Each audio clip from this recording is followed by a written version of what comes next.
사도행전 15장 12절부터 21절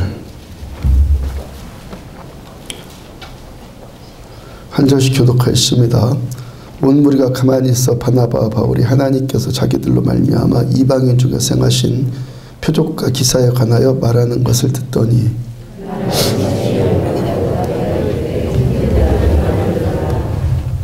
하나님이 처음으로 이방인 중에서 자기 이름을 위할 백성을 취하시려고 그들을 돌보신 것을 시므온이 말하였으니 이후에 내가 돌아와서 다윗의 무너진 장막을 다시 지으며 또 그 허물어진 것을 다시 지어 일으키리니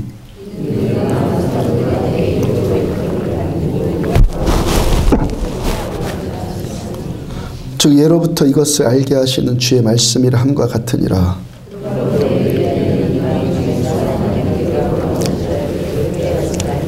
다만 우상의 더러운 것과 음행과 목매어 죽인 것과 피를 멀리하라고 편지하는 것이 옳으니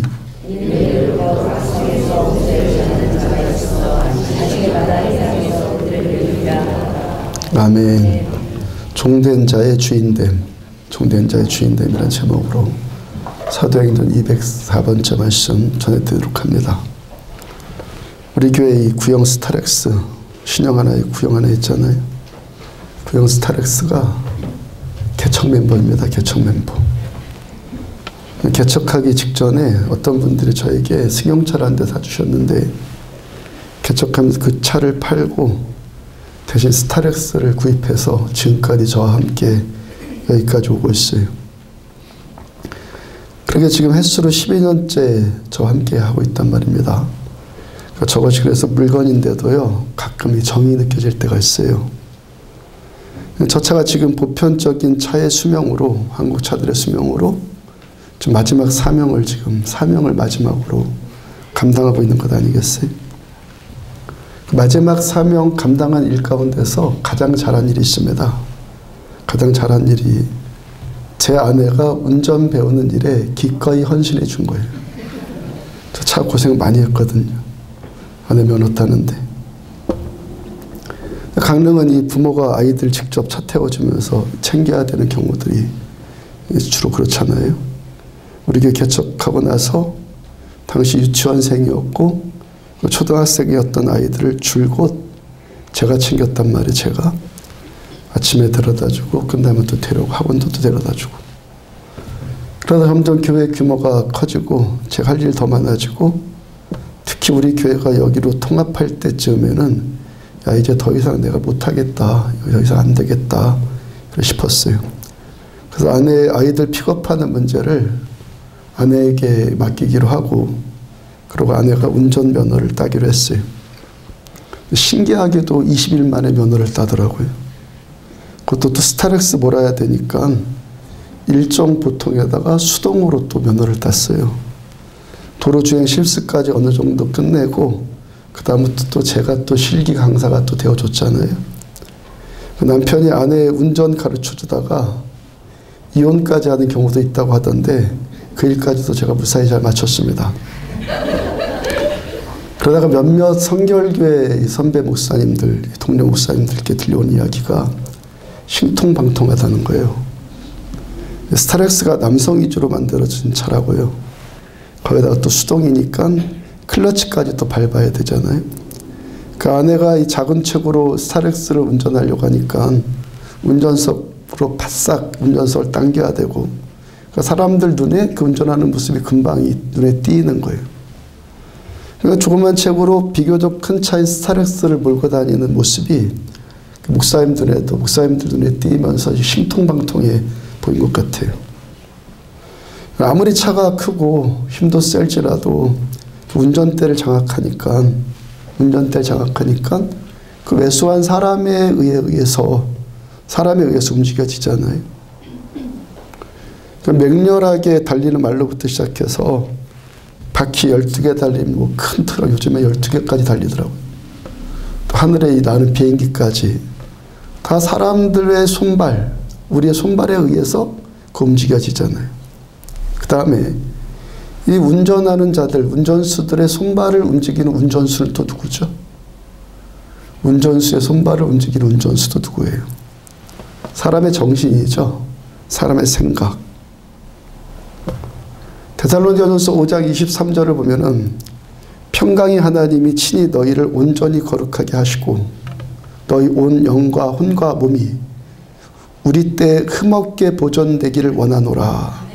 너희 온 영과 혼과 몸이. 그 성경은요, 우리 인간의 구성을 3분설로 얘기해요. 3분설. 영혼, 몸. 신학적으로도요, 정신과 육체만 있는 2분설이냐, 아니면 정신을 또 둘로 나눠갖고 영과 혼이냐, 그래서 육체까지 포함해서 3분설이냐 하는 논란이 있는데, 제 경험으로도요, 3분설이 분명히 맞아요. 또 성경이 그렇다고 하면 그런 거예요. 생각의 세계와 생각하는 정신 세계와 영의 세계는 또 완전히 달라요. 완전히 다른 차원이에요. 사람의 손발에 의해서 자동차가 움직여지잖아요. 이 손과 발로 대변되는 우리들의 육체는 주로 사람의 본능에 의해서 움직여요. 본능. 육체를 위해서 먹으려고 하고 자려고 하고 쉬려고 하고 즐기려고 하고 이런 것들은 다 뭡니까? 본성 안에 이미 인간의 DNA 안에 육체의 본성 안에 주입되어진 거예요. 그러니까 가만히 놔둬도 인간은 그렇게 하게끔 되어 있어요. 학습하지 않아도 자동적으로 사람은 그 육체의 본능을 추구하게끔 되어 있다는 거예요. 그래서 그 본능, 우리의 육체의 본능을 컨트롤해야 되는 기관이 또 필요하지 않겠어요? 먹고 싶은 대로 먹고 자고 싶은 대로 자고 놀고 싶은 대로 놀면은 인간이 뭐 비행기를 운전하는 그런 능력들이 인간들에게 갖춰졌겠습니까? 그래서 인간은요, 사람은요, 맑은 이성이 그 다음에 육체를 지배해야 되는 거예요. 먹어라, 먹지 말아라, 가라, 가지 말아라, 이렇게 해야 된다, 이렇게 하면 안 된다. 이건 다 뭡니까? 다 이성이 판단하고 주도하는 것이거든요. 계속 말씀드렸듯이 율법주의, 그 해라, 하지 마라. 이게 다 생각이 이성이 주도하는 것 아니에요. 그러니까 먹고 싶은 대로 다 하고 하고 싶은 대로 다 하면은 그 인간이라고 할 수 있겠습니까? 그러니까 짐승은요, 그렇게 하고 싶은 대로 다 하니까 짐승이라고 하는 것이고, 인간은 하고 싶은 대로 다 안 하니까 인간이라고 하는 거예요. 그러니까 사람의 본능이 정신에 의해서, 생각에 의해서 잘 컨트롤되는 사람, 그 사람을 보고 인격자라고 하죠. 건강하다고 하고 성숙한 사람이다라고 하고 그러죠. 그 다음에 이 사람의 존재 가운데, 이 구성 가운데 하나가 영이거든요. 여러분들의 지금 이 자리에 왜 나온 겁니다. 이 율법의 활동 정도 하는 게 아니에요. 생각 정도의 활동하기 위해서 나온 것이 아니라고요. 영의 활동을 하기 위해서 이 자리에 나왔죠. 그러니까 육체와 정신, 생각과 육체 이 두 가지만 갖고는 잘 안 된다는 것이죠. 성경 이야기를 한다고 해서 무조건 영이다, 그거 아니에요. 교회 안 다니는 사람도 성경 연구 충분히 할 수 있거든요. 그 율법주의자들이 그렇게 한 것 아니에요. 그러니까 육체와 정신 이 두 가지만 갖고는 잘 안 된다는 거예요. 제가 종종 말씀 전해 드리는 것이 사람이 철들었다는 그 증거가 뭐라고요? 아, 내 인생 내 마음대로 안 되는구나. 그거 깨달아가는 것이라고 그랬죠. 그러니까 내 육체를 정신이 다스려야 되는데 그거 잘 안 되거든요. 또 이런저런 이유 때문에 또 육체도 정신도 이 병이 들었어요. 육체도 병 들었고 정신도 병 들었고 그래서 산다는 것이 점점 어렵게만 느껴지잖아요. 신학자들이 말하는, 심리학자들이 말하는 자가진단법이라는 것이 자가진단법. 내가 건강하냐, 내가 병들었느냐, 내 심령이 건강하냐, 병들었느냐. 이 자가진단법이에요.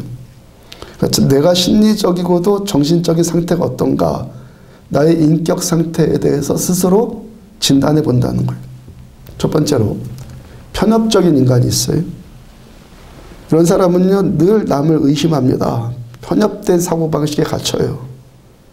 쉽사리 잘 수용하지를 못해요. 어디 가든지 의심을 해요. 저 사람이 나를 뭐 어떻게 좀 해먹지 않을까? 뭐 이용하지 않을까? 뭐 저 사람 틀린 건 아닐까? 늘 그렇게 남을 의심해요. 이런 사람은 또 시기 질투가 심합니다. 또 성질도 또 잘 내요. 이런 태도의 중심은요, 지나친 자기중심적 이기심이에요. 그런 태도가 보이는 게 이기심이라고요. 두 번째는요, 정신분열증이 있습니다. 정신분열증, 쉽게 허무주의에 빠져요. 갑자기 멍해집니다. 스스로를 고립시킵니다. 고독해져요. 이런 증세는요, 열등감이나 자기 소외감에서 오는 거예요. 이 본질은요, 나의 존재감이 병들었기 때문에 오는 거예요. 세 번째는 경계성이라는 것이 있습니다. 흔히 말하는 피해망상증이요. 늘 자기만 피해자예요. 어딜 가든지 나만 피해자예요. 여기 가도 나만 피해자. 맨날 남 탓하고 저 사람 잘못됐다고 그러고. 늘 피해자예요. 네 번째는요, 히스테리 증세예요. 다 알죠? 과민반응하는 것. 다섯 번째는요, 오늘 주로 생각해 봐야 될 것이 연극성이라는 것이 연극성. 연극한다. 자기를 표현하는 것이 좀 과장하거나 포장하거나 허풍을 떤다는 것이죠. 이런 사람은요, 돈을 벌고 난 다음에 돈 써도 급하지 않잖아요. 근데 벌기도 전에 벌써 돈 번 셈 치고 미리 써버려요. 요즘에 신용카드 때문에 문제 생기는 사람들 대부분이 여기에 걸려서 그렇죠. 돈 벌고 나서 쓰란 말이죠. 아멘. 월급 타고 나서 쓰고. 아멘. 갚을 수 없으면 쓰지 말아야 돼요. 아멘. 갚을 수 없으면 안 써야 되는데 아멘. 미리 써버리는 거예요. 아멘. 그러니까 이 부분이 종교적인 측면으로 이 연극성이 표현되면은 어떻게 되겠어요? 종교적인 측면으로. 교회 안에서도 과장을 해요. 잘 믿는 것처럼, 신앙 좋은 것처럼, 아멘. 잘 하는 것처럼, 아멘. 많이 아는 것처럼, 아멘. 좋은 사람인 것처럼 아멘. 자꾸 해요. 아멘. 이렇게 돼야죠. 잘 믿어야 되겠죠. 아멘. 좋은 사람 돼야겠죠. 아멘. 많이 알아야겠죠. 그런데 그런 척을 자꾸 한다는 거. 자기 아멘. 이상으로 표현을 한다는 거. 여러분 신앙생활 하면서요, 내 안에 있는 이 모습들, 이거 경계하셔야 돼요. 아멘. 이거 하면요, 이거라면 모든 것의 출발은요, 나의 상태를 바로 보는 것부터 출발을 하거든요. 근데 연극을 해버리면 자기도 속아버려요. 더 이상 뭡니까? 그러니까 진보가 없는 거예요. 더 이상 성숙이 없어요. 계속 바리새인처럼 계속 연극만 하는 거예요. 신앙 좋은 척, 자꾸 종교적인 것들로 포장을 하게 되죠. 영적 진보가 없어요. 교회는 오래 다녔는데 진보가 없어요. 그럼 뭐예요? 하나님 나라의 역기능적인 작용을 해요. 교회에 하나님 나라에 도움이 되는 게 아니라 역기능적인 작용을 한다고요. 그 복음서에서도요, 예수님을 끊임없이 괴롭힌 자들, 결국에 십자가에 못 박은 자들이 이 자들 아니에요? 바리새인 서기관들, 연극하는 자들. 여러분, 예수님은요, 편협적인 인격도, 정신분열적인 인격도요, 히스테리도, 피해망상증도, 귀신 들린 자들까지도요, 다 불쌍히 여겼고 주님 다 받아주셨어요. 그리고 다 치유해 주셨어요. 그런데 안 되는 무리가 이 연극하는 무리였어요. 주님도 할 수 없어요. 연극을 하면요, 주님도 할 수가 없다고요. 예수님의 반대말이 뭐죠? 예수님의 반대말. 나님.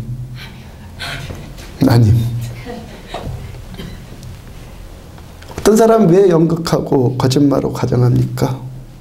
자기 실제 수준보다 자기를 더 높여서 자기를 보이고 싶은 것 아니에요? 아멘. 요즘에 우리가 묵상하는 사람들로 사사기 말씀을 지금 묵상하고 있잖아요. 사사기를 보면은 이스라엘 백성들이 또 하나님께 범죄했다, 다시 하나님 앞에 죄를 범했다 라고 행할 때, 그 죄를 범했다, 악한 일을 또 행했다 했을 때 악과 죄가 대부분 우상숭배예요. 하나님 외에 다른 것을 섬기고 다른 것을 높이는 것이 우상숭배잖아요. 그러니까 목요일날 새가족반에 초신자 한 분이 저한테 질문하는데, 사사기 시대에는 바알이나 아세라나 부처나 점치는 것이나 그런 것들로 우상숭배를 했는데 지금의 우상은 뭐죠? 교회의 우상은 뭐죠? 나한테 이거 어떻게 적용해야 될지 잘 모르겠어요. 그래요. 답부터 말씀드리면 뭐라고요? 하나님의 반대말은 뭐라고요? 나님. 예수의 반대말도, 성령의 반대말도, 신앙의 반대말도, 은혜의 반대말도 전부 다 나예요. 내가 문제라는 거, 내가 문제라는 거예요. 골로새 3장 5절 중간에 보면은, 그러므로 땅에 있는 지체를 죽여라. 곧 음란과 부정과 사욕과 악한 정욕과 탐심이니 탐심은 우상숭배니라. 우리가 죽여나가야 될 땅의 지체를 쭉 말합니다. 육체의 본성, 그런 것도 음란, 부정, 사욕, 악한 정욕, 탐심, 그 중에서 탐심을 또 한번 말하면서 이 탐심이 바로 우상숭배다 말을 해요. 누가복음 12장 15절에서 주님께서 그 탐심에 대해서 말씀하세요. 그들에게 이르시되 삼가 모든 탐심을 물리쳐라. 사람의 생명이 그 소유에 넉넉한데 있지 아니하니라. 주님께서 우리들한테 모든 탐심을 물리쳐라. 그리고 그 탐심에 대해서 비유로 말씀을 하십니다. 어리석은 부자 이야기. 그 다음 16절 또 비유로 그들에게 말하 이르시되 한 부자가 그 밭에 소출이 풍성하매 이 부자가 한 해 농사가 잘 됐어요. 그래서 소출이 풍성하게 되었어요. 그 다음 17절 심중에 생각하여 이르되 내가 곡식 쌓아 둘 곳이 없으니 어찌할까 하고 18절 19절 또 이르되 내가 이렇게 하리라 내 곡간을 헐고 더 크게 짓고 내 모든 곡식과 물건을 거기 쌓아두리라. 또 내가 내 영혼에게 이르되 영혼아 여러 해 쓸 물건을 많이 쌓아두었으니 평안히 씻고 먹고 마시고 즐거워하자. 풍년이 들었어요. 곡식 쌓아둘 만한 창고가 부족할 만큼 소출이 많아졌어요. 좋습니까? 싫습니까? 그럼 싫어요? 흉년만 밤낮 들었으면 좋겠습니까? 당연하고도 즐거운 고민이죠. 여러분 말씀을 정확하게 볼 줄 알아야 되는 거예요. 그럼 맨날 우리들은 거지같이 살아야 돼요? 아니잖아요. 여러분들의 삶과 기업이 이 부자와 같은 즐거운 고민이 있기를 축복합니다. 이 즐거운 고민, 쌓아둘 곳이 없을 만큼 많은 고민. 농사 안 되길 바라는 분 없잖아요. 그렇죠? 농사 잘 돼서 창고에 곡식 쌓을 곳 없을 만큼 소출이 풍성하고 그래서 이전 창고를 헐고 더 크게 창고를 짓는다. 이게 뭐가 문제예요 이게. 회사를 잘 운영해서 그 공장이 더 커지고 그 사람들을 더 많이 두고 그 일하는 큰 기업으로 계속 성장해 나가는 이게 뭐가 잘못된 거예요? 아니에요. 이게 아니라고요. 근데 주님이 지금 문제 삼으시는 것이 뭐죠? 나님. 이 사람이 지금 계속해서 반복하는 것이 있어요. 내가 곡식 쌓아둘 곳이 없으니 내가 이렇게 하리라. 내 곡간을 헐고 내 모든 곡식과 물건을 내가 내 영혼에게. 지금 이 사람의 초점은 오직 내가. 이 모든 것들은 다 내 것이다. 내가 잘해서 내가 어떻게 해서 다 내 거다. 이거예요 지금요. 하나님 보시는 건 이거라고요. 하나님의 건데 너 왜 네 거라고 하냐. 그 말씀이시거든요. 그걸 탐심이라고 하는 거예요. 분별을 못해요. 누구 건지 또 분별을 못해요. 이게 탐심이라는 거예요. 이게 우상숭배라는 거예요. 조성주 형제 건축사업이 장애물에 부딪혔다고 그래요. 장애물. 뭐 큰 문제는 아니고요. 민원 문제인데 참 민원 좀 들어보니까 참 그래요. 지금 건축하고 있는 그 부지에 이미 살고 있는 집이 있는데 그 땅에 그 땅 근처에 그 한 집밖에 없어요. 이 집에 사는 사람이 계속 방해를 해요. 그 차가 드나드는 길목까지 그냥 다 막아버렸어요. 그 길 곁에 감나무가 하나 있는데 처음엔 그 집주인 허락 받고 이 가지를 좀 꺾어도 되겠습니까? 차가 가야 되니까. 근데 나중에는요, 그 과실수를 또 상하게 했다고 허락해놓고 꺾으라고 해놓고 나중에는 과실수 상하게 했다고 또 민원 넣었다는 거예요, 또. 하여튼 이 사람은 어떻게 해서든지 공사를 못하게 하려고 하고. 요즘같이 날이 참 좋지 않습니까? 이럴 때 더 막 공사를 해야 되잖아요. 근데 난관에 부딪힌 거죠. 성경 여호수아의 말씀은요, 기업에 관한 말씀이에요. 기업. 하나님께서 백성들에게 가나안 땅을 기업으로 주시겠다 말씀하셨어요. 누가 누구에게? 하나님이 이스라엘에게. 그래서 모세를 지도자로 해서 출애굽을 했고 여호수아를 지도자로 해서 가나안 땅에 들어갔어요. 가나안 땅을 주시겠다 하는 주어가 누구죠? 하나님. 그리고 주신다고 한 것은 분명히 하나님의 약속이에요. 그렇죠? 이스라엘 백성들이 달라고 한 적 없어요. 하나님이 주시겠다고 한 거예요. 아브라함에게 약속을 한 거예요. 하나님이 주어예요. 다 하나님이 주체라고요. 그러니까 전능하신 하나님께서 약속을 하셨기 때문에 가나안 땅은 이미 이스라엘 백성들 거예요, 이미. 전능하신 하나님이 약속하면 다 되니까 그건 이미 이스라엘 백성 거라고요. 근데 아무런 장애물과 난관도 없이 거저먹기로 이스라엘이 그 땅에 들어왔습니까? 때로는요, 풀 한 폭이 나지 않는 사막길을 40년을 돌아다녔죠. 홍해를 건넜고 광야를 통과하면서 적들의 위협을 받았고 짐승의 우는 소리와 낮의 불볕 더위와 밤의 추위, 목마름, 배고픔 이런 시간들을 견뎠단 말이에요. 요단강에 또 건너가서 가나안 땅에 들어갔어요. 그때는 어떻게 됐어요? 본래 있었던 가나안의 7부족, 토착민들 7부족과 목숨 건 전쟁을 계속해요. 왜 하나님께서 이렇게 오랜 시간 동안에 그런 일들을 겪게 하시죠? 어차피 줄 거잖아요. 약속하신 일이잖아요. 이왕 주실 거면 좀 편하게 그냥 주실 일이지 왜 이런 일들을 겪게 하시죠? 왜 그런 거예요? 이스라엘 백성들을요 끝까지 자기 백성 삼으시기 위해서요. 복 한 번 그냥 화끈하게 주고 말고 딱 한 번 딱 주고 한 번 딱 같이 일하고 말 거면요 무당붙하는 식으로 푸닥거리 한 번 딱 하고 냈다 일이 됐다 이런 식이 됐을 거란 말이에요. 근데 하나님께서 더 많이 주고 더 큰 것으로 그리고 끝까지 주시려고 하니까 기도하지 않고는 일이 안 되게끔 만들어 놓는단 말이에요. 기도하지 않고는 일이 안 돼요. 그럼 기도하면서 뭐가 정리되는 거예요? 이건 하나님의 것이구나. 하나님이 하셔야지만 되는 거구나. 이게 기도하면서 정리가 되는 거예요.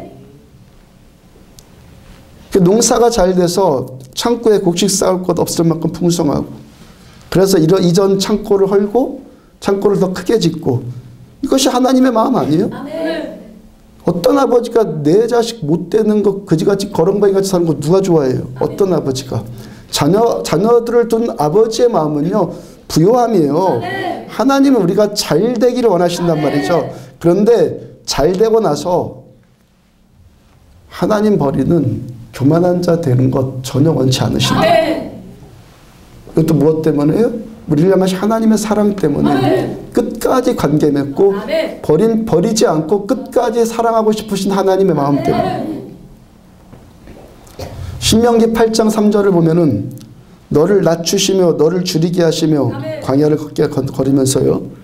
또 너도 알지 못하며 내 열조도 알지 못하던 만나를 내게 먹이신 것은 사람이 떡으로만 사는 것 아니요 여호와의 입에서 나오는 모든 말씀으로 사는 줄을 내가 알게 하려 하심이라.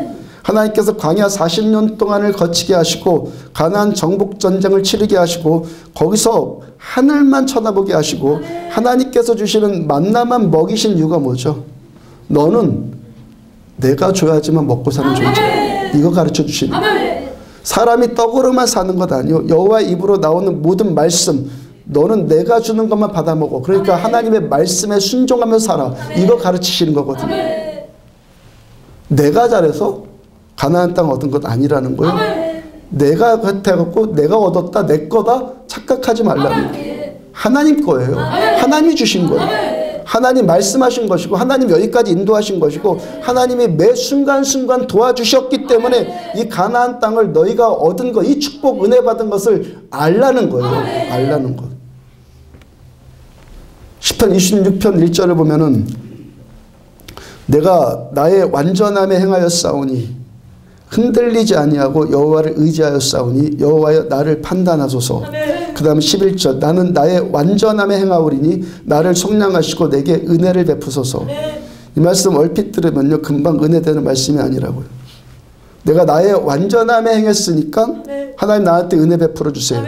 우리들 중에 완전한 자가 누가 있어서 이 은혜 받을 수 있겠어요? 지금 다윗이 완전함에 행했다. 이게 무슨 말씀이죠? 흔들리지 아니하고 여호와를 의지하여 싸우니 이게 완전이에요. 하나님 보시는 완전히는요 그 어떤 자들도 모든 사람이 죄인이거든요. 하나님의 영광에 이를 자 없어요. 우리 행위로는요. 하나님 보시는 완전은요 하나님만 의지하는 내 백성, 내 안에 올라오는 자아, 이 교만함 여기에 흔들리지 않고 난임에 흔들리지 않고 하나님만 의지하는 거예요. 그 다음 12절 내 발이 평탄한 데에 섰사오니 무리 가운데서 여호와를 송축하리이다. 하나님 어떤 사람을 평탄하게 하시고 하나님만 노래하는 인생 되게 하시겠다는 겁니까? 흔들리지 않고 하나님만 의지하는 사람, 흔들리지 않고 어떤 유혹에도 흔들리지 않고 잘하는 이 자기 교만이란 유혹에 흔들리지 않고 하나님만 의지하는 사람. 여러분들 가운데서 교회 처음 나왔을 때 은혜 받고 하나님 정말 계시는구나. 모든 것이 이제 다 잘 풀리겠구나. 난관에 부딪힌 분들이 있습니까? 뭐 때문에 그렇다고요? 흔들리지 않고 하나님만 의지하는 사람으로 만들어 나가시는 하나님의 끝없는 사랑. 아멘. 기도하라는 거예요. 아멘. 부딪혔냐? 너 기도해라. 아멘. 너 나한테 아래. 아멘. 하나님 뜻이에요. 그래서 너와 나와의 관계를 정리하자는 거예요. 그건 내가 주는 거지 네가 만든 거 아니야. 네가 잘한 건 아니야. 내가 준 거야. 말씀을 계속 하시는 거예요. 제가 목사가 되고 우리 교회에 개척한 것, 목사가 되는 것, 누가 뭐래도 흔들리지 않는 선명한 하나님의 뜻이고 우리 교회 개척한 것도 분명히 하나님의 말씀의 뜻이고 분명히 될 일이란 말이죠. 근데 네, 분명히 될 일이라고 해서 제가 여기까지 오는 동안에 식은 죽 먹기로 왔겠냐고요. 하나님의 뜻은 이미 정해져 있을지라도 왜 우리가 이 모든 일을 겪어야 된다고요? 내가의 인생에서 나님의 인생에서 진정한 주님의 인생으로 바뀌라고요. 진정한 주님의 인상, 버림당하지 않고 끝까지 사랑받는 자녀가 되는 하나님의 은혜라고요. 버림당하지 않고 하나님이 냄새나서 등 돌리지 않고 끝까지 품어주기를 원하시는 하나님의 은혜란 말이에요. 누가복음 그 다음 20절 보면은 하나님은 이르시되 어리석은 자여 오늘 밤에 내 영혼을 도로 찾으리니 그러면 내 준비한 것이 누구의 것이 되겠느냐. 그거 누구의 거냐. 그거 물어보시는 거 누구의 거냐. 왜 자꾸 너는 내가 하느냐. 그거 누구 거냐. 하나님 보시기에 어리석은 자가 누구라는 겁니까? 내가 타령하는 자들. 이 자가 왜 어리석다라는 겁니까? 내 것 아닌데 내 것이라고 하니까 어리석은 거죠. 분별을 못하니까.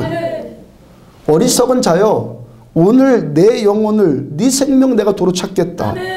그러면 내가 내 영혼 내 존재 이게 다 누구의 거라는 거예요. 생명이 하나님의 것 아닙니까? 생명보다 더 귀한 것 있어요? 생명이 전부 아니에요? 생명이 하나님의 것인데 나머지 것 다 하나님의 것 맞죠? 근데 왜 자꾸 네 것이라고 하느냐 지금 이거예요. 우리들의 삶은 내 것 아니라 하나님의 것인데 자꾸 어리석은 인생들이 이걸 착각하고 산단 말이죠. 그 다음 21절 자기를 위하여 재물을 쌓아두고 누구를 위해서?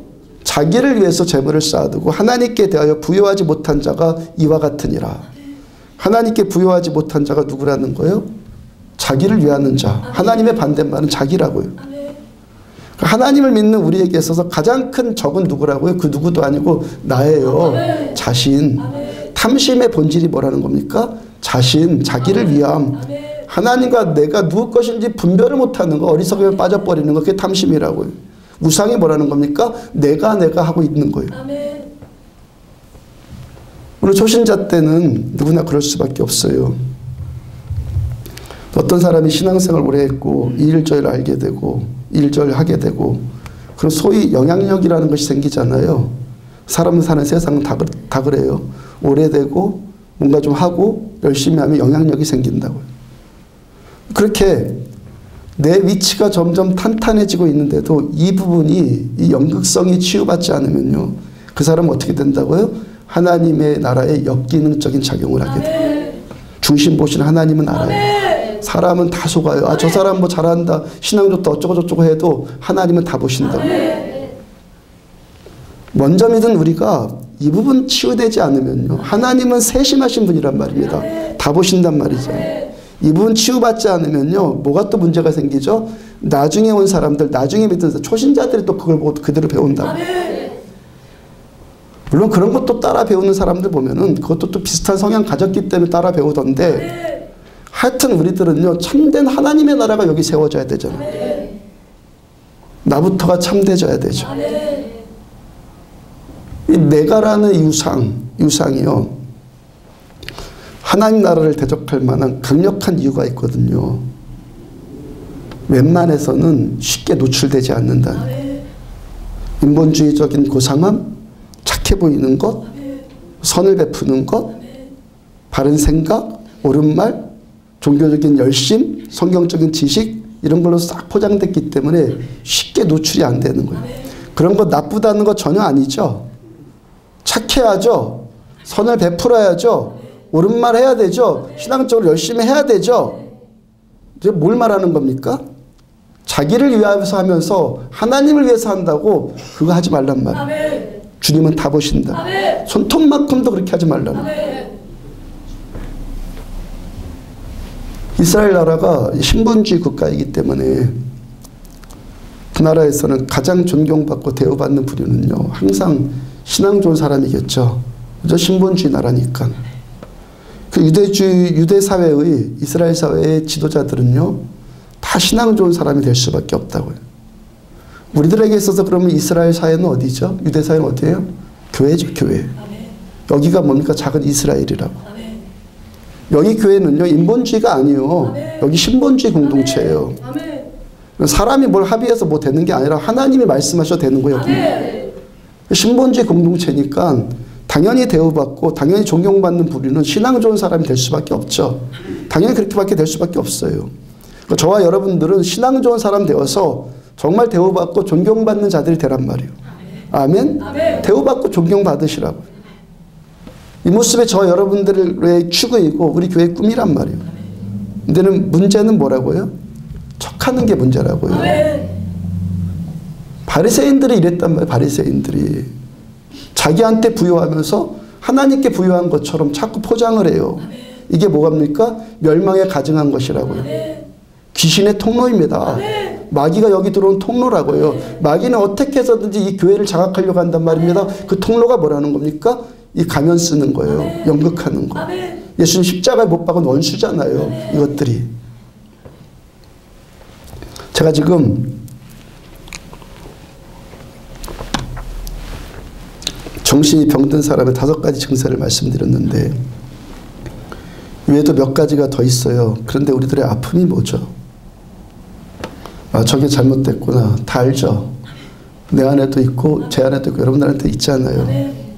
근데 지금 여러분들이 이 자리에 와 있고 지금 너무 잘 나와 있는 이유가 뭐죠? 내 인생 내 마음대로 안 되는 것 알기 때문에 우리들은 여기에 나온 것 아니에요? 그러니까 우리들의 이 육체가 이성으로 잘 조절되지 않고 또 우리들의 이성도 이미 이 교만, 이 이기심 이것들로 병든 이성이기 때문에 하나님이 원래 창조하신 대로 목적대로 우리는 살 수가 없어요. 그래서 이성은 영의 지배를 받아야 되는 거예요. 이성은요, 뇌의 활동이요. 생각하는 기능, 또 감정적인 거, 뭐 울고 웃는 거 그런 것들까지도. 그러니까 교회 밖의 자연인들은요, 모든 일이 이 생각에서부터 출발되는 줄 아는데 그렇지가 않단 말이에요. 생각 이전의 기능이 있어요. 생각 이전의 기능. 2차 세계대전을 일으킨 히틀러가 생각에 의해서 나치를 세우고 독일 젊은이들을 충동했고 생각에 의해서 전쟁을 일으켰고 생각으로 전쟁을 치러 나갔어요. 머리 써서 전쟁했을 거 아니겠어요? 그런데 히틀러 안에 그렇게 잔인하고 악마적인 생각을 주입한 그 잔인하고 악마적인 생각을 주입한 또 다른 세계가 또 있단 말이에요. 요즘에 CBS에서 방영하는 신천지에 빠진 사람들 보면요. 이 사실 단박에 알잖아요. 단박에. 교회 안 다니는 사람들이 보더라도 전혀 이해할 수 없는 행동들을 서슴없이 하잖아요. 말도 안 되는 생각을 하고 말도 안 되는 성경 해석을 하고 말도 안 되는 행동을 하고 여러분들 왜 이들이 이런 일을 합니까? 도대체 이해가 안 되죠. 초등학생도 저 이해가 안 되는 저런 행동을 왜 하죠? 그들의 이 생각을 지배하는 그 이전에 또 다른 뭐가 있기 때문에 그렇단 말이에요. 그걸 뭐라고 말하죠? 4차원의 세계. 생각 이전의 세계. 우리가 이 세계와 접촉할 수 있는 우리 안에 있는 영역이 있는데 우리 안에 이 기관이 뭐라고요? 영. 구약 성경에서는요, 이 4차원의 세계와, 그러니까 하나님과 우리가 접촉하는 영역을 지성소라고 불러서 지성소. 1년에 한 번 대제사장만 거기에 들어가서 하나님께서 대제사장을 만나주시고 그에게 말씀 주시고 은혜 주시고 대제사장들을 통해서 또 백성들한테 은혜가 흘러가고 지성소란 말이에요. 그 다음에 예수님께서 십자가에 죽으시고 부활하시고 성령으로 다시 오신 지금 이후에는 신약시대 지금은 이 지성소가 우리 안에 있어요. 우리 마음속에 있다고요. 마음속에, 마음 안에 또 다른 이 부분을 뭐라고 한다고요? 영. 우리 오늘도 우리들의 이 본질적인 싸움은 신과 접촉하는 이 영역을 악령에게 주느냐 성령께 드리느냐의 싸움이요. 우리들 개인도 마찬가지고 교회도 마찬가지고 교회라고 해서 성령님이 다 지배한다. 아니요. 마귀는요 지금도 이 교회를 먹으려고 혈안이 되어 있단 말이에요. 하나님과 접촉하는 이 공간, 이 예배 공간을 마귀한테 점령당하느냐 성령님께 장악당하는 이 싸움을 우리가 오늘도 싸워야 합니다. 지금 드리고 있는 예배의 한 측면이 뭐라는 거예요. 지난 한 주간 동안에 마귀한테 뺏겼던 이 지성소의 영역을 성령 하나님께 다시 주도권을 내어드리는 게 이 시간이에요. 내 영을 악령이 지배하느냐 아니면 성령님이 지배하시느냐에 따라서 우리들의 이성이 병든 이성이냐 건강한 이성이냐 그것도 결정되고요. 이 건강한 이성에 의해서 우리들의 육의 본성이 또 지배되어질 때 우리가 건전하고 성숙한 인격을 살게 된다는 것이죠. 다시 한번 정리하면 육은 이성에 의해서 지배당하고 이성은 영에 의해서 지배당하고 영은 누구한테 지배당해야 되는 거예요? 성령님께 지배당해야 된다고요. 악령한테 영이 지배되는 게 아니라 성령님께 지배당해야지 우리가 온전한 삶을 살게 된다는 거예요. 결국 우리들의 싸움은 뭐죠? 오늘 우리들의 싸움은 나의 주군이 누구냐의 이 싸움이에요. 내 주군이 누구냐. 우리들의 삶이 내 인생의 주인으로 진정으로 내 주인님으로 예수님이 될 때 우리가 건강하고 승리하는 삶을 살게 되는 거예요. 지난주 수요일날 수요 예배 드리기 전에 우병이에서 밥 먹고 이제 막 일어서려고 하는데 심상종 성도님 들어오셨어요.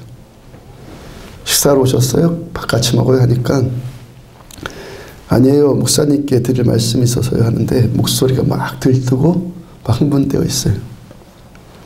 성도님의 심장에 이상이 생겨서 병원에 가서 검사를 하는데 의사의 말에 의하면요. 심장에 큰 혈관이 3개가 있다는 거예요. 심장에 큰 혈관이 3개가 있는데 심상조 성도님이 혈관 하나가 막혔다고 그래요. 그 중에 하나가. 그 의사의 말에 의하면은 그 3개의 혈관 가운데 하나만 문제가 생겨도 그것도 조금만 막혀도요. 조금만 막혀도 목숨이 위태로울 만큼 문제가 생긴다는 거예요. 근데 조금 막힌 것이 아니라 그 하나가 완전히 막혔다고 완전히. 그것도 심장 때문에 문제 생겨서 병원한 것이 아니라 머리가 좀 아파서 종합진단을 받아보니까 심장이 그렇다는 것이 발견된 거죠. 그 의사의 진단이 이 정도면 심장이 이렇게 됐으면 벌써 큰일을 치렀어야 된다고요. 근데 희한한 것이 뭐냐면은 그 옆에 있는 실핏줄들이 작은 핏줄들이 완전히 활성화가 되었다는 거예요.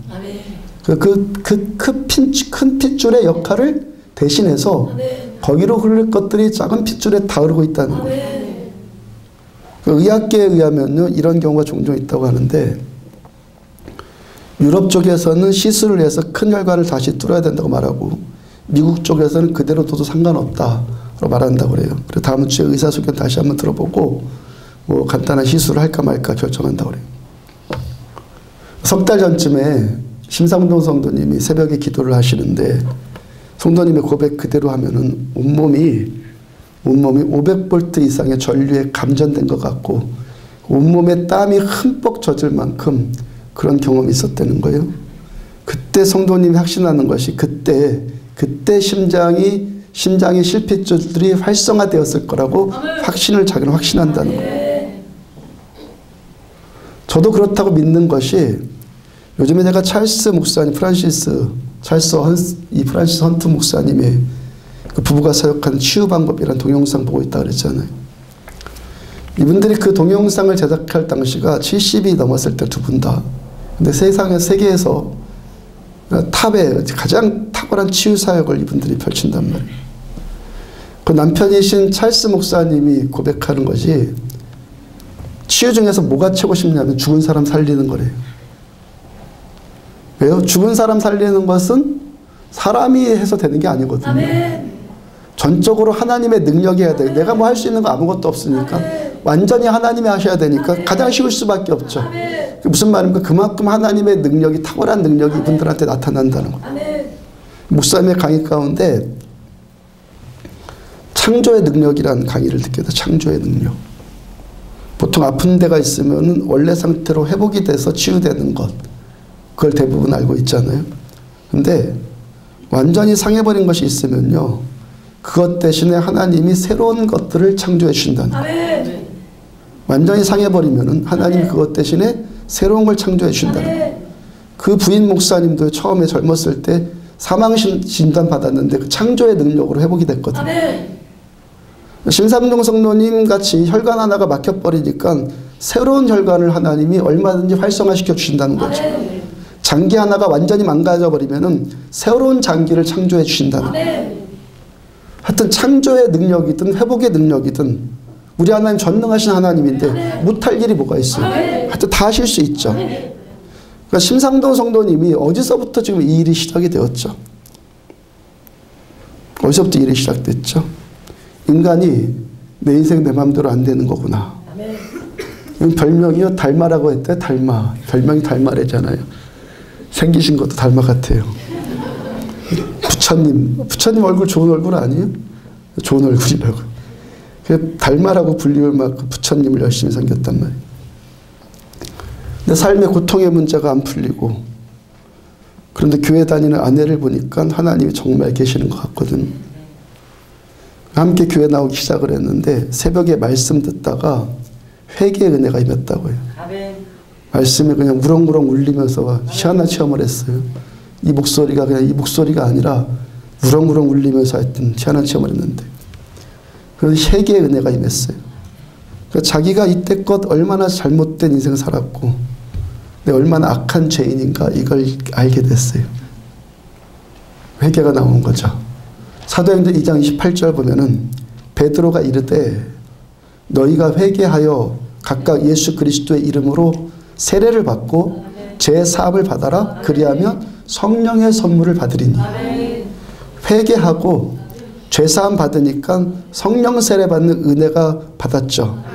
그러니까 성령께서 이제 그 영을 지배하신 거죠. 성령님께 지배당한 그 영이 그의 이성을 지배했고, 그렇게 건강하게 회복된 영과 이성을 따라서 병든 육체까지도 치유받잖아요. 조인호 성도님도요, 주의 은혜로 몸이 치유되고 회복되니까요 얼마나 좋은지요. 저를 업고 포남동을 막 뛰어다니고 싶대요. 별의별 고백을 다 들어봐요. 제가 업어달라고 제가.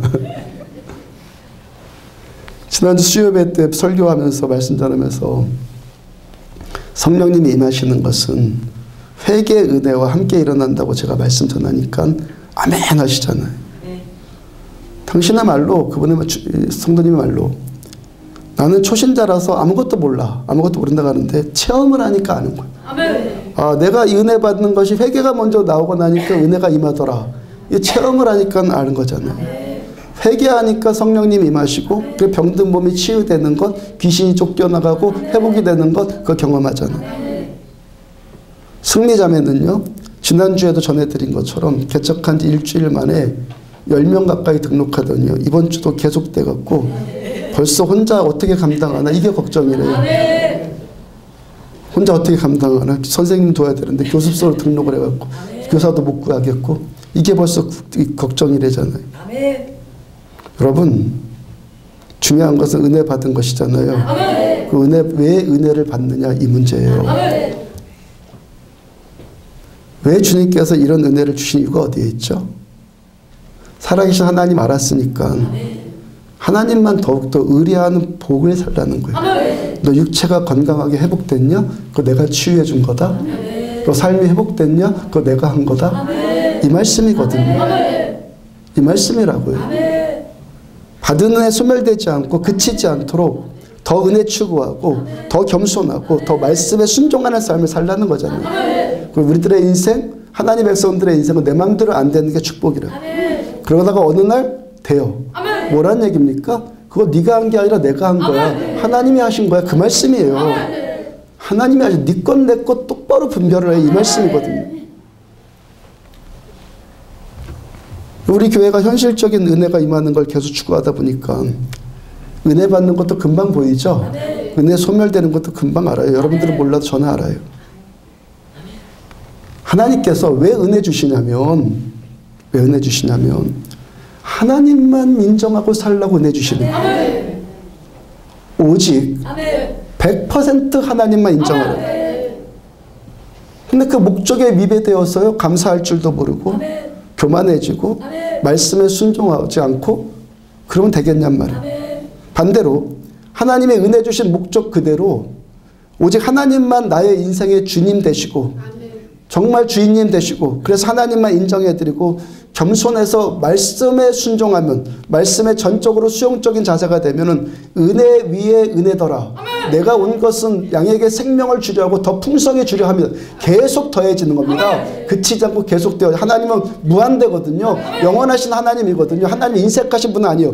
정확하신 분이지만 하나님이 인색한 분은 아니라고. 정확하신 하나님은 하나님의 마음에 맞는 사람에 끊임없이 은혜를 주시는 거예요. 오늘 사도행전 본문 15장 13절을 보세요. 13절 같이 한번 읽어볼까요? 시작. 말을 마침에 야고보가 대답하이르되 형제들아 내 말을 들으라. 자, 할례 문제 때문에 시작된 예루살렘 공의회가 이제 정리되고 있어요. 바울과 바나바가 할례 받지 않은 이방인들에게도 성령께서 함께 하셨다. 그들도 회개했다. 그들도 예수 믿는 구원이 일어났다라고 보고를 했죠. 그러니까 바리새파 유대인들이 들고 일어서서 그들도 할례 받아야지 무슨 말이냐고 대적을 해요. 그 다음에 그래서 베드로 사도가 또 일어나서 사도행전 10장에서 이방인 로마 장교인 백부장 고넬료와 그의 가정에게 복음을 전했던 그 이야기, 자기가 경험했던 그 이야기를 자신의 그 경험을 또 말하죠. 그 다음에 또 다시 바울과 바나가 다시 한번 변증을 하고 이제 그들의 증언을 다 마친 다음에 누가 지금 최종 판결을 내리는 거예요? 야고보가 지금 최종 판결을 내리는 거예요. 신약 성경에는 야고보라는 이름이 세 사람이 나와요. 대표적으로. 먼저는 세베대의 아들이자 요한 사도의 형제인 사도 요한의 형제인 사도 야고보. 예수님 살아계실 때 베드로, 요한, 야고보 이 세 제자를 특히 아꼈잖아요. 겟세마네 동산까지 세 제자 같이 데려가셨잖아요. 그 중에 한 사람 야고보. 사도행전 12장 2절을 보면은 이분이 사도들 가운데서 가장 먼저 순교를 당했어요. 그러니까 이미 이분은 순교당하신 분이니까 오늘 본문의 야고보 아니죠. 또 한 사람은 알페오의 아들이고 사도인 야고보. 이분도 야고보, 이 사도예요. 알페오의 아들인데 이름이 같죠. 그러니까 이분의 사역이나 기록은 극히 미비하단 말입니다. 순교당한 야고보와 구별하기 위해서 작은 야고보 이렇게 불렀어요. 따라서 이분이 뭐 베드로 사도의 권위까지 제치고 초대교회 최종 판결을 할 만큼 수장 역할을 감당할 자는 아니란 말이에요.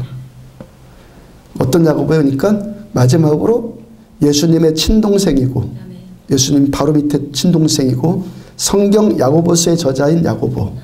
이 야고보. 그러니까 오늘 본문에서 예루살렘 교회 공의회의 마지막 판결을 내리고 있는 야고보가 예수님의 친동생 야고보예요. 흔히 카톨릭에서는 예루살렘 교회의 제1대 감독으로 베드로 사도를 말하고 그래서 초대 교황으로 베드로 사도를 말하는데 그것은 카톨릭에서의 억지를 말하는 이야기고 성경은 그렇게 말하지 않아요. 1대 감독은 1대 교황은 예수님의 친동생 야고보가 예루살렘 교회의 1대 감독이에요. 마태복음 16장을 보면은 예수님께서 베드로를 통해서 교회를 세우실 것이다 라고 말씀하셨죠. 베드로에게 천국 열쇠를 줄 거다. 내가 땅에서 매면 하늘에서도 매이고 땅에서 풀면 하늘에서도 풀릴 거다. 네가 기도하는 대로 내가 응답하시겠다. 그 영적 권세를 주시겠다는 것이죠. 근데 초대교회가 지금 베드로의 그 권위를 제치고 베드로의 그 권위를 제치고 야고보의 권위를 지금 더 높이 인정을 하잖아요. 지금 오늘 본문에서 그러고 있잖아요. 그러니까 일단은 야고보가 예수님의 친동생이란 점이 사람들로부터 높은 점수를 받았을 것이다 라고 추측해 볼 수 있겠죠.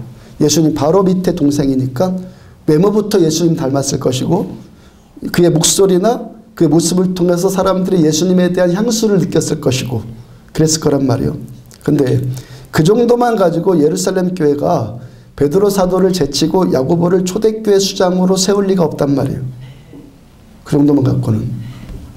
요한복음 7장 5절을 보면은 이는 그 형제들까지도 예수를 믿지 아니함이로라. 처음에는 야고보를 포함한 예수님의 친동생들도 예수님을 안 믿었어요. 전설에 의하면요, 예수님께서 제자들과 함께 최후의 만찬을 거행을 했죠. 그때 야고보도 그 자리에 있었다고 그래요.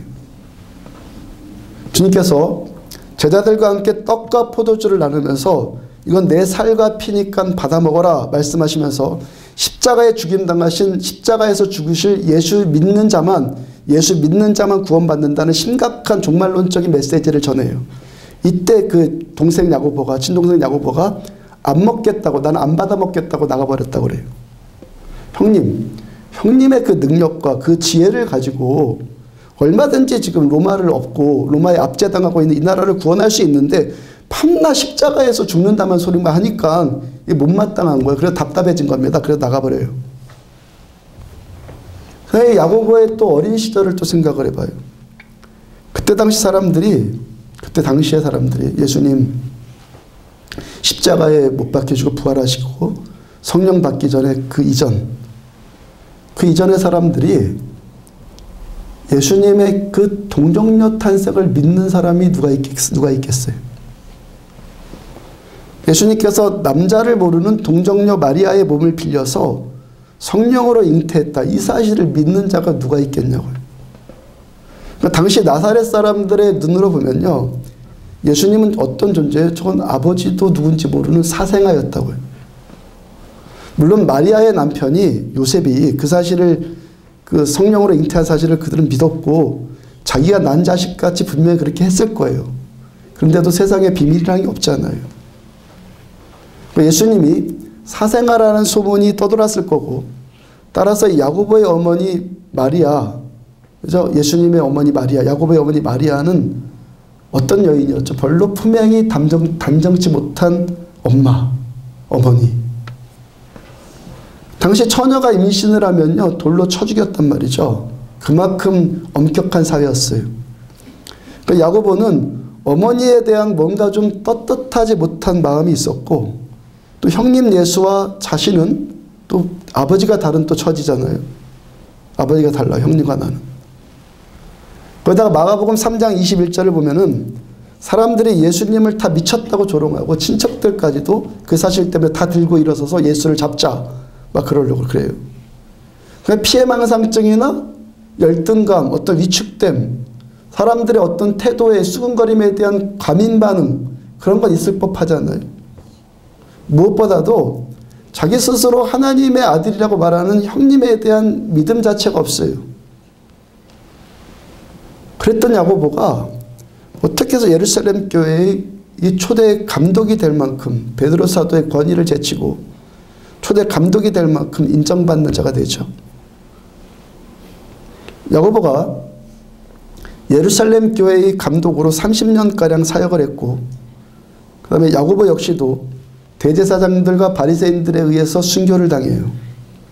이들이 야고보를 예루살렘 성전 꼭대기에다가 세워놓고 예수를 부인해라 윽박지릅니다. 너 예수 부인하면 살려주겠다. 야고보 절대 부인하지 않고요, 오히려 하늘을 쳐다보면서 저기를 봐라. 인자가 하나님 우편에 앉아 계신다고 외치면서 그들에게 예수 믿으라고 오히려 전도를 해요. 화가 난 무리들이 야고보를 거기서 떠밀어서 밑으로 떨어뜨립니다. 아직도 떨어져서 숨이 끊어지지 않은 걸 보고 뭉둥이질을 하고 돌을 던져갖고 죽여요. 숨이 끊어지는 순간에 예수님께서 십자가 위에서 하신 말씀을 그대로 따라해요. 하나님, 저들의 죄를 용서하여 주옵소서. 자기들이 하는 것을 몰라서 저럽니다 라고 기도를 해요. 또 야고보서 1장 1절을 보면, 야고보가 쓴 이 편지요, 야고보서 1절 보면은 나님과 주 예수 그리스도의 종 야고보는 흩어져 있는 12지파에게 무난하노라. 야고보가 형님 예수님과 자신의 관계를 지금 어떻게 표현해요? 주 예수 그리스도의 종 야고보. 예수의 동생 야고보가 아니라 예수의 종 야고보라고 하고 예수는 그리스도라고 고백을 해요. 또 야고보는요, 낙타 무릎이라는 별명이 붙을 만큼 기도의 사람이었어요. 낙타가 일어났다 앉았다 하면서 무릎이 땅에 닿고 그래서 굳은 살이 베기잖아요. 야고보가 그 무릎에 굳은 살이 베길 만큼 그렇게 기도를 많이 한 사람이에요. 또 야고보서를 보면요, 행함이 없는 믿음은 죽은 믿음이다 라고 말씀하시면서 얼마나 철저하게 믿는 자의 삶을 강조합니까? 그럼 도대체 어떻게 해서 야고보가 그 정신적인 고통, 심령이 병들어 있는 것, 그 불신앙의 어리석음들 그거 이기고 예루살렘 교회 수장이 되고 초대교회 제1대 감독이 될 만큼 탁월한 삶을 살게 되죠. 고린도전서 15장 3절부터 7절을 보면은 그리스도께서 우리 죄를 위하여 죽으시고 장사 지낸 바 되었다가 성경대로 사흘 만에 다시 살아나사 그 생략을 하고 그 가운데는 그 후에 야고보에게 보이셨으며 그리스도께서 예수님 부활하시고 그 후에 야고보에게 보이셨으며 부활하신 주님께서 영광된 몸으로 다시 오셔서 야고보를 만나주세요. 야고보가 살아계신 예수님 만나요. 사도행전 2장에서 성령으로 다시 오셔서 이제는 우리 곁에도 아니고 우리 함께도 아예 우리 안으로 오신 우리 속으로 오신 예수님을 만나요. 예수님의 부활을 믿지 못했던 제자 도마도 부활하신 예수님을 직접 만나고 나서 어떤 고백을 합니까? 요한복음 20장 28절을 보면 도마가 대답하여 이르되 나의 주인님이시오 나의 주님이시오 나의 하나님이시이다. 야고보도 뭐라고 그래요? 하나님과 주 예수 그리스도의 종 야고보는 예수 만나니까 변해요. 예수 만나고 나서 어떻게 변합니까? 그 인생의 주군을 나에게서 예수로 완전히 바꿔버려요. 은혜 받으니까 철저하게 내 인생의 주인을 바꿔버려요. 은혜 받으니까 철저하게 내 인생의 주인님을 바꾼단 말이에요. 살아계신 하나님께서 우리에게 초자연적인 은혜를, 여러분들한테 초자연적인 은혜를 경험하게 해주시는 이유가 어디에 있어요? 잘 먹고 잘 살라고요? 그 일시적인 거고 하나님의 본질적인 목적이 뭐예요? 인생의 주군을 바꿔라. 내가 너한테 이렇게 내가 살아있다는 것 보여주지 않았냐? 그러므로 인생의 주군을 바꿔라. 바꾸되 완전히 바꿔라. 시편 26편 1절을 다시 보면은 내가 나의 완전함에 행하여 싸우며 흔들리지 아니하고 여호와를 의지하여 싸우니 여호와여 나를 판단하소서. 우리 앞에 살면서 당하는 어떤 문제들 앞에서도 어떤 장애물 앞에서도 어떤 시험 앞에서도 어떤 유혹 앞에서 흔들리지 않고 하나님만 의지하는 오직 하나님만 나의 주인입니다. 주군입니다라고 인정하는 흔들리지 않는 완전한 인생 살라는 거예요. 그래서 끝까지 버림당하지 말고 하나님이 신실하신 분이기 때문에 약속한 거 지켜요. 내가 너한테 뭘 해주겠다 지켜줘요. 마치 가나안 땅 이스라엘 백성들한테 주실 때 내가 너희들한테 약속한 거니까 내가 준다. 주셔야 하나님은 끝까지 주세요. 그런데 하나님의 은혜는 소멸돼 버려요. 불순종하면. 더 이상 하나님이 나와 함께 하지 않아요. 가장 큰 시험 심판이 그 심판이에요. 메마름의 심판. 은혜가 소멸돼 버려요. 오늘 이 본문, 오늘 말씀을 통해서 죽은 됨을 회복하십시오.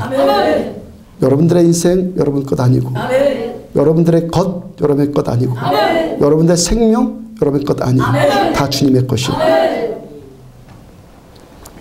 바벨론에게 나라를 잃고 유대인들이 포로로 끌려갔어요. BC 676년에 그 나라를 잃은 백성으로 유대인들이 갖은 고초와 수모를 당해요.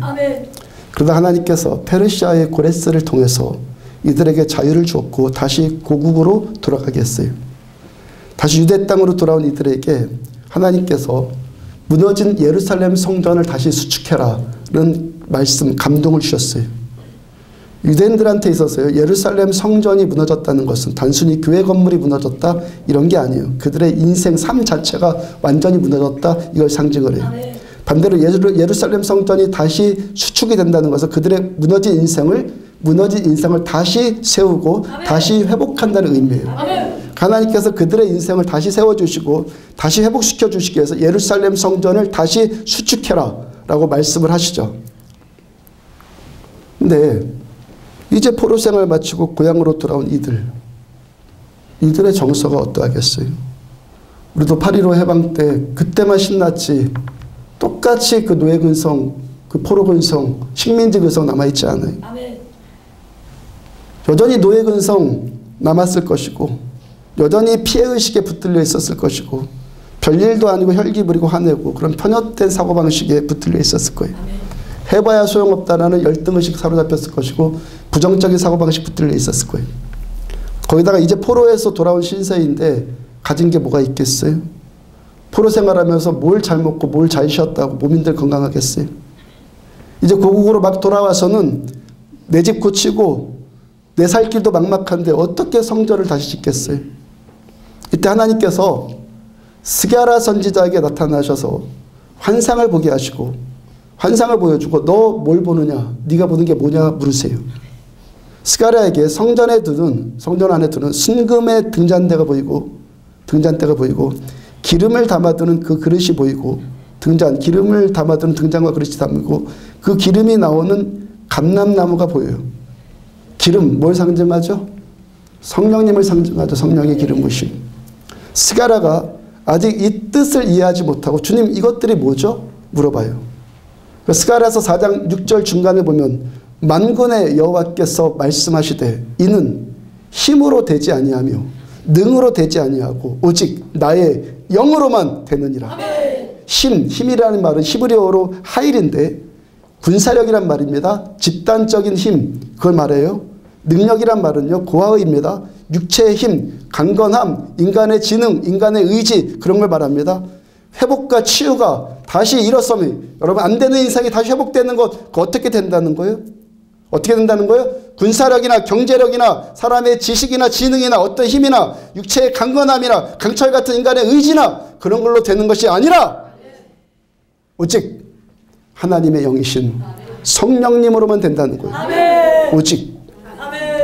요한복음 10장 1절을 보면은 내가 진실로 너희에게 이르노니 문을 통하여 양의 우리에 들어가지 아니하고 다른 데로 넘어가는 자, 문이 아니라 다른 데로 넘어가는 자는 다 절도요 강도며 주님께서 문을 통해서 우리로 들어가야 된다. 문을 통하지 않고 다른 데로 넘어가는 자는 다 절도이고 강도이다.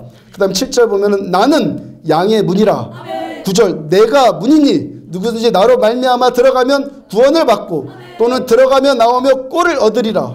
우리는 예수님 안으로 들어갈 때만이 구원을 받고 들어가면서 나오면서 은혜와 회복의 꼴을 먹는 거예요. 예수 외의 것으로 다른 것으로 넘어가려고 하는 자는 다 뭐라고요? 다 절도고 다 강도라고요. 하나님 외에 돈, 권력, 힘, 사람, 특히 나 자신의 알량한 어떤 지식들, 경험, 가진 것 그런 것들을 믿거나 은근히 그런 것들을 은근히 내세우려고 하면은 하나님 앞에서 어떤 취급받는 거예요? 절도다, 강도다 취급받는다는 거예요. 우리들은 오직 예수 안으로 들어갈 때만이 구원받고 예수 안으로 드나들 때만이 구원의 꼴을 먹는 거예요. 제가 지난주 새벽 예배 때도 심야 예배 때도 2번이나 간증드린 이야기입니다. 지금 또 여러분들한테 간증드려요. 그만큼 새롭고 귀하다고 막 새롭게 감동 주신 거니까. 25년 전 이야기인데 하나님을 이렇게 제가 인격적으로 만나고 나니까 청년의 회장이 되었어요. 제 본교회가 그때 당시 출석 교인이 600명 정도 됐단 말이에요. 아직 청년 예배 내가 나가지 않고 있었는데 믿음이 없으니까 하나님 만나고 나니까 청년회도 나가게 됐고 그때 처음 갔을 때가 처음 나가니까 청년들이 6명 앉아 있더라고요. 600명 모이는 교회에서 청년들은 5-6명밖에 모이지 않았어요. 제가 회장 됐고 그때도 지금 우리 교회에서 하듯이 큐티를 하고 서로 나누는 시간들 가졌고요. 그때 한 친구가 저한테 성경을 선물해 줬어요. 그때 당시 가장 비싼 축에 속한 가장 좋은 성경을 선물로 주셨어요. 톰슨 성경이라고 해서요. 책도 아주 크고 두꺼워요. 왜 두껍냐면은 주석이 아주 소상하게 나왔거든요. 그 말씀에 대한 해석 아주 소상하게 나와 있어요. 왜 그 선물을 해준 거겠습니까? 제가 자꾸 말도 안 되는 소리를 하고 엉뚱한 소리 자꾸 하니까 성경하고 자꾸 틀린 해석하고 말도 안 되는 소리 하니까 주석이 소상하게 기록되어 있는 성경을 사준 거예요. 이것 보고 헛소리 좀 하지 말라고. 그때 대학생들이 돈이 얼마나 있다고 몇만 원짜리 성경을 선뜻 선물해 줄 수 있겠어요. 그래도 제가 얼마나 엉뚱한 소리를 해댔으면은 그만큼 저에게 투자를 했겠습니까? 얼마나 듣기 싫었으면. 또 지금도 제가 부족한데 25년 전에 제 인격 얼마나 부족했겠어요. 근데 희한한 것은요. 희한한 것은 청년들이 모이더라는 거예요. 대여섯 명밖에 안 모이던 청년들이 20명, 30명 계속 불어나요. 함께 모여 찬양하고 기도회를 같이 하면요. 한 것도 아니에요. 찬양하고 같이 기도하고 같이 찬양하고 그러면 막 청년들의 가슴이 막 같이 뜨거워지고 메말랐던 심령들이 통해자복하는 눈물의 고백이 막 나오고 완전히 하나님께 몰두되어지는 통성기도가 막 나오고요. 함께 기도하는 기도 제목들이 막 응답되는 일이 나타나고요. 하나님 몰랐던 청년들이 하나둘씩 하나님을 만나는 일이 나타나고 그 이유가 어디에 있죠? 뜨겁게 하나님이 만나주신 하나님을 만난 그 한 사람 때문에 그 은혜가 서로 영향을 주고받는 거죠. 제가 지금 지난주 목요일 새사가족반으로부터 심야예배 때까지 계속 여러분들한테 이젠 말씀드리죠. 말만 주고받지 말라고요. 이야기만 주고받지 말라고요. 내용만 주고받지 말라고요. 요한복음 10장에서 주님 뭐라고 하셔서 양은 나의 음성을 듣는다. 음성 주고받을 수 있는 신자들이라고요. 내 안에 은혜가 묻어나는 그 음성을 주고받을 수 있는 참된 신자들이 되란 말이에요. 그때 제가 그걸 경험한 거죠. 아무것도 모르는데 그냥 주님이 여기 함께 하시는 거예요. 하나님께 제가 처음 주님 만났을 때 그때 아무것도 몰랐을 때인데요. 기독교 신앙의 본질을 제 경험으로 이미 다 말씀해 주신 거예요. 너 앞으로 이렇게 신앙생활해라. 너 앞으로 이렇게 목회해라. 본질을 다 말씀해 주셨어요. 먼저 신앙은 무조건 하나님 만나야 돼요. 무조건 하나님 만나야 돼요. 하나님 모르면서 교회 다니는 종교생활 여기서 부정이에요. 신앙은 살아계신 하나님 만나야 돼요. 더 친밀하게 알아가야 돼요. 종교적으로 익숙해지지 말고 지식적으로 생각으로 율법 몇 개 알아가고 그러지 말고 하나님 만나요. 하나님 만나시라고요. 그 다음에 무조건 하나님께 영광 돌려요. 왜 어떤 자가 자꾸 자기 영광 받으려고 하는지 아십니까? 하나님을 못 만났기 때문에. 아니 지금 하나님을 안 만나고 있기 때문에 자꾸 그런 일을 하는 거예요. 하나님 만나시고 여긴 오직 하나님께만 영광. 이 자리에 그 누구도 하나님의 이 영광 가로챌 수 없고 오직 여기는 오직입니다. 오직 주님이 오직 100% 하나님만 영광 받으셔야 돼요. 내가 좀 교만해지고 내가 잘됐다고 내가 잘했다고 착각하지 말라고. 주님 것이라고요. 주님 것이라고요. 하나님이 우리 인생에 개입하지 않았으면 어떻게 될 건데 주님 것이라고요. 하나님께만 영광이요. 또 한 가지는 신앙생활 옳은 말 몇 마디 주고받는 것 아니고 종교생활에 능수능란해지는 것 아니고 계속 강조드리듯이 오직 여기에 임하시는 주님의 은혜를 받으시라고. 지금 지금 내용을 듣지 말고 은혜를 받으란 말이에요. 음성으로 임하는 은혜를 받으란 말이죠.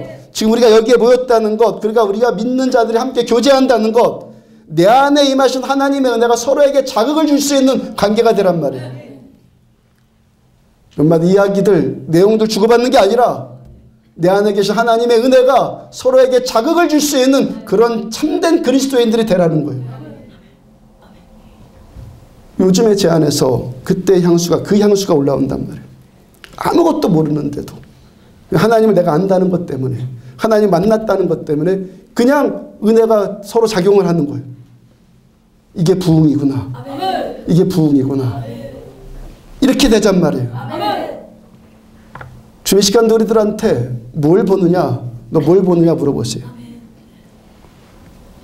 우리의 신앙생활 전체뿐만이 아니라 지금 이 예배 시간은 우리의 주군이신 주님만 바라보는 시간이에요. 영으로 오신 예수님이신 성령님 안으로 지금 드나드는 시간이란 말이에요. 종교생활 한번 치르고 원래 행사 치르고 주간 행사 치르고 그게 아니라 지금 이 시간 어떤 시간이라고요? 성령 하나님께 드나드는 시간이라고요. 성령님께 드나들면서 주님께 주시는 꼴을 먹고 은혜를 받고 회복이 되고 치유가 되고. 언제? 지금. 예배는 성령님 안으로 드나드는 시간이고 그러므로 회복받고 치유받고 문제가 돌파되는 것, 말씀이 맞는 것, 지금 받는 것. 우리들 이 찬양과 경배의 말씀들을 통해서 지금 주님 만나고 지금 회복과 지금 치유의 꼴을 또 얻고 평생에 뭐 하시라고요? 주도권을 주님께 온전히 드려요.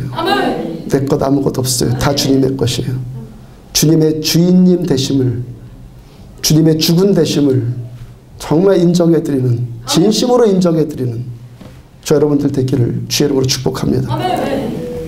찬양합시다.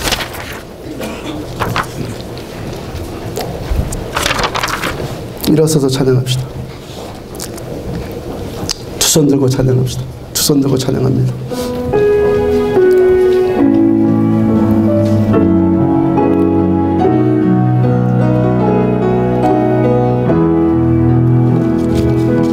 두 손 들고 찬양합니다. 다시 오실 왕 여호와께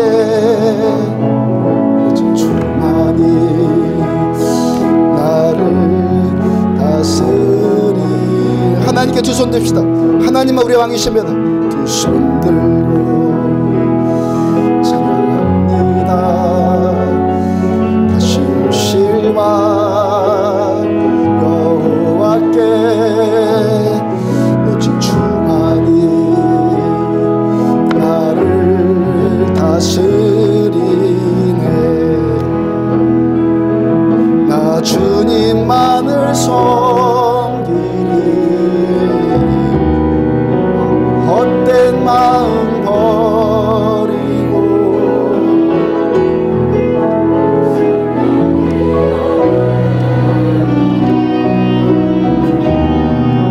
충만하게 하소서. 주님 앞에 내 생명 드리리. 두 손 들고 찬양합니다. 손 들고 찬양합니다. 다시 오실 왕 여호와께 오직 주만이 나를 다스리. 두 손 들고 찬양합니다. 두 손 들고 찬양합니다.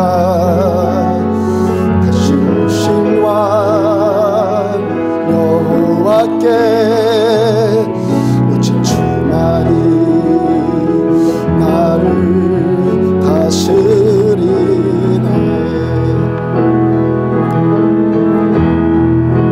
주님만을 섬기리. 헛된 마음 버리고 성령이여 내 충만하게 하소서.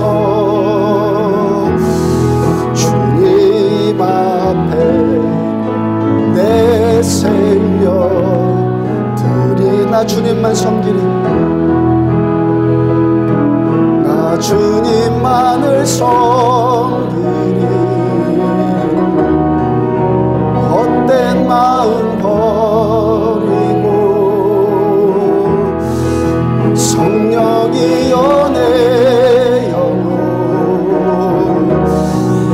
충만하게 하소서. 주님 앞에 내 생명 드리. 나 주님만 섬기리. 나 주님만을 섬기리. 헛된 마음 버리고 성령이여 내 영혼 충만하게 하소서. 주님 앞에 내 생명 드리리라. 말씀 붙들고 우리 한 목소리로 기도합시다. 하나님, 어리석은 부자처럼 내 것 아닌데 내 것이라고 착각했던 것들, 내 인생도 내 생명도 내 가진 모든 것도 다 하나님의 것인데 그 분별 잃어버린 이 어리석음들 용서하여 주시고, 하나님 그 관계가 다시 주님이 주군으로 다시 이 시간 회복되어져 내 평생에 주님만 왕이시고 주님만 주인님 되시고 주님의 말씀만 따라가고 주님께만 순종하며 나가는 완전함 행하는, 어떤 일에도 흔들리지 않고 하나님만 의지하는 완전함 행하는 우리들 되어지기를 원합니다. 하나님 우리 인생의 왕이 되어주시며 하나님 우리 안디옥 교회의 왕이 되어 주옵소서. 다같이 한 목소리로 함께 기도합니다. 내 아버지 감사합니다.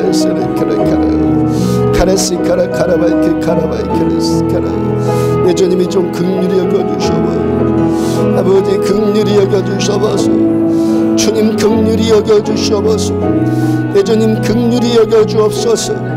하나님께서 베풀어 주신 이 인생, 하나님께서 살게 하여 주신 이 인생, 하나님 그 죽음 가운데서 건져내신 내 인생, 하나님 이거 내 것이라고 착각했던 것들 용서하여 주시고, 하나님 내 것이라고 어리석은 생각했던 것들 주님 용서하여 주옵소서. 하나님 종 주님의 것임을, 내 인생 내 생명 다 주님의 것임을, 주께서 살려주셨기 때문에 주님의 것임을, 주께서 취하셨기 때문에 주님의 것임을, 주님의 것으로 취해주셔서 감사합니다. 어리석음에 빠져서 교만함에 붙들려서 하나님 내가라는 의상에 빠져서 하나님 나를 드러내고 나를 존중받고 싶고 하는 이 모든 것들, 하나님이 가장에 붙들려 있고 하나님이 가면 쓰는 것에 붙들려 있는 것들을 용서하여 주시고, 하나님 우리들 정직한 믿음의 백성들 하나님에 의해서 좌우되어지며 하나님 내 생명 살려주신 그 모습 그대로 여전히 하나님만 의지하고 하나님만 따라갈 수 있는 아버지 좀 되어지기를 원합니다. 안디옥 교회 그런 교회 되어지기를 원합니다. 여기 있는 하나님의 백성들 하나님의 은혜 만났으니까 야고보처럼 바울처럼 모세처럼 하나님 도마처럼 하나님 만났기 때문에 자기의 인생의 주도권을 하나님께 내어드려 내 인생 내가 사는 것이 아니라 주를 위해서 살고 주님 때문에 살고 주님에 의해서만 살아가는 하나님 우리들 되어지기를 원하며 여기에 참된 교회를 세우시고 하나님의 그 은혜 위에 은혜를 더하여 주시며 생명을 더 풍성하게 하여 주기를 원하시는 하나님의 그 사랑과 그 은혜가 하나님 우리를 붙드시기를 원합니다.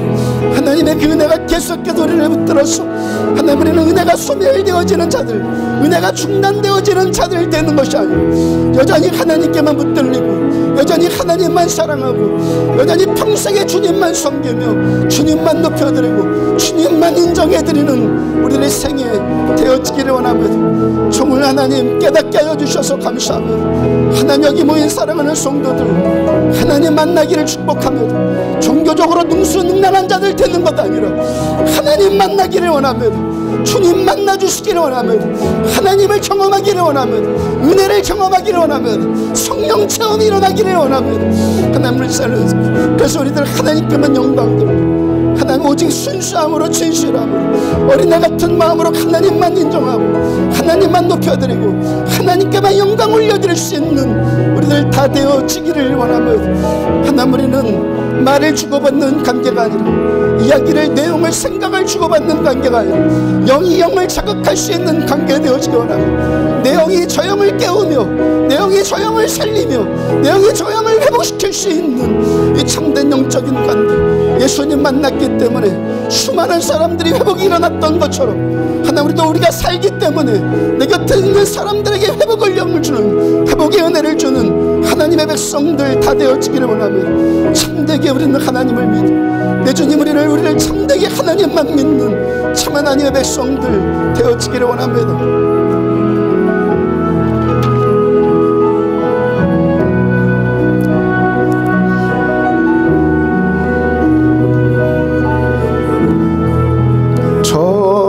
전심으로 주 찬양 주의 이름 높이 올려드리세 위대하신 하나님 온 땅 위에 높이 전심으로 주 찬양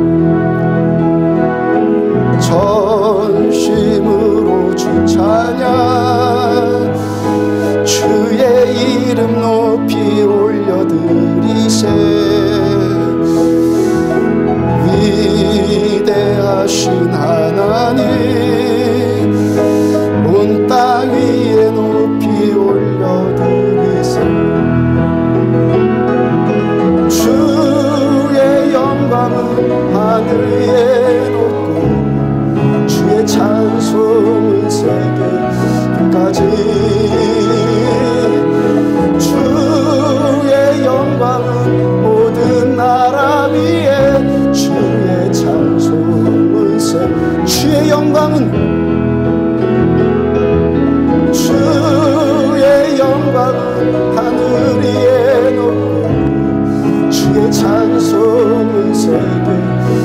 끝까지